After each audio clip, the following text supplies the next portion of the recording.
kovu sen alat etme, sensiz doğun sensiz ölmez. Aylar geçer yıllar geçer, geçen vakit inni gelmez. Müçün adam kadir bilmez, yitirilen vakta değmez.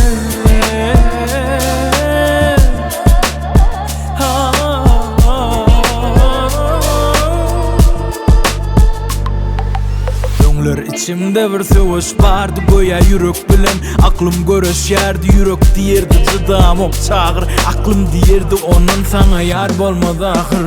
Inni unuttum geçmişim unutup bilmesem de, bolmanı kıynanam ok yatlan vaktim gülmesem de.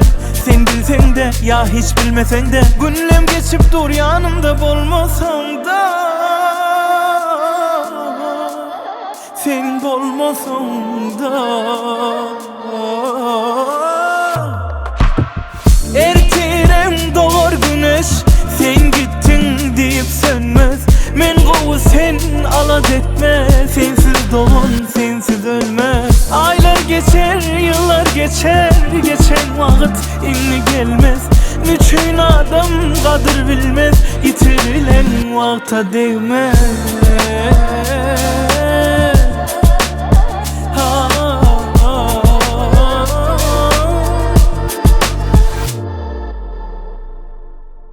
Geçip var ya men nece kıyın bolsa da, sensizlik yenil, öňler ağır gelse de. Inni unuttum geçmişim unutup bilmesem de, bolmanı kıynanam ok yatlan vaktim gülmesem de. Sen bilsen de ya hiç bilmesen de, günlem geçip dur yanımda bolmasan da. Ertirem doğar güneş, sen gittin deyip sönmez. Men kovu sen alat etme, sensiz doğun sensiz ölmez. Aylar geçer yıllar geçer, geçen vakit inni gelmez.